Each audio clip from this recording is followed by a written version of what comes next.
Hey everybody, Ken here for the Monday Poker Fix. We are bringing you a 2-5 cash game from the Max. It is actually, this will be the next 3-part series in our Thursday night commentary. So bringing you a little sneak peek here so you guys can check it out and see, what you've been missing on Thursday night commentary, at least the games-wise.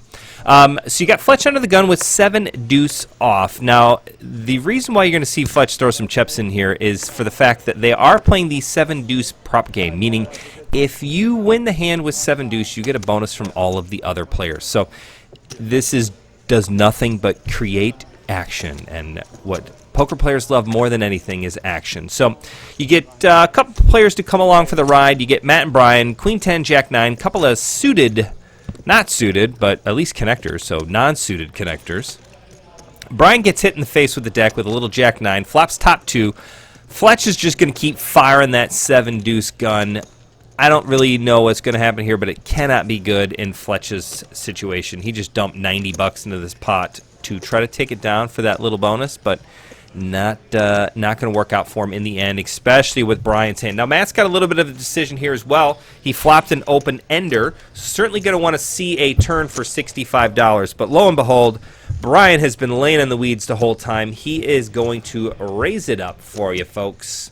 $200 into a $200 pot, so he puts a little pot-sized bet out there. Fletch, we all know you're not going to call. I mean, there's not a whole lot I can do here. He got his hand stuck in the cookie jar of the 7 deuce cookie jar. Is that a cookie jar?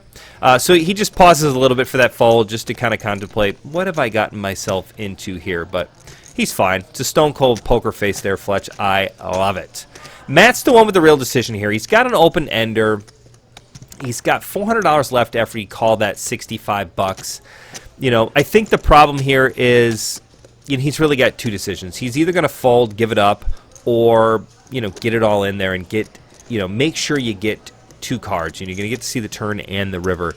I don't really see anybody calling $135 here, see a turn miss, and then fold on the turn for, your last $200. It's just, it could happen. I just don't think, that's ever something a poker player is going to do. It's one of these all or nothings. Literally all or nothing. He's either going to put it all in or fold. So let's see what he does. He gives a little sideward glance over towards Brian. Brian is talking about his hand. He lets him know, well, I've got 2 pair. Can you beat 2 pair? You got to draw. I think Brian is more worried about a flush draw, with the 2 spades out there. I think that's what he's going to put Matt on, is more of a flush draw route than the open-ended straight draw. They're having fun, though. They're trying to decide what to do. Fletch is still thinking, I can't believe I dumped $90 into this pot for no better reason other than just trying to win a little bit of glory with that 7 deuce. So we do ultimately get a call from Matt, which I think is, the third option that we weren't really thinking was going to happen. But, see what happens on the turn here.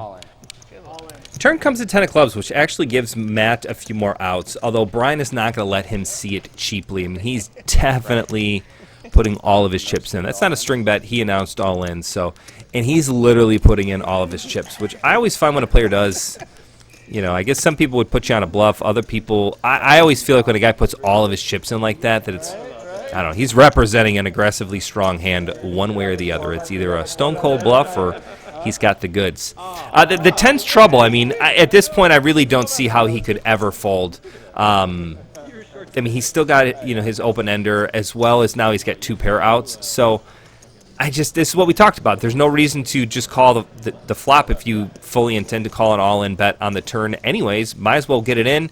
Maybe Brian was on the bluff and he gives it up. I don't think that happens either way. I think this hand plays out the same way no matter what. If you get it all in on the flop, or calling the flop and then getting the rest of it in on the turn. I think at that point, Matt had made his decision to go all the way through. So let's see what the river holds for him.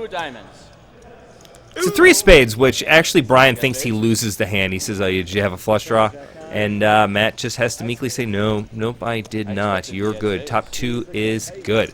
So that's going to do it for today's Monday Poker Fix, everybody. Hope you enjoyed. Make sure you check out the Thursday night commentary. It's every Thursday night at 7 p.m. on Facebook Premiere and YouTube Premiere, so you can check it out on either channel that we offer. Hope you guys are having fun at the main event. We will see you this weekend. Good luck, everybody. Bye.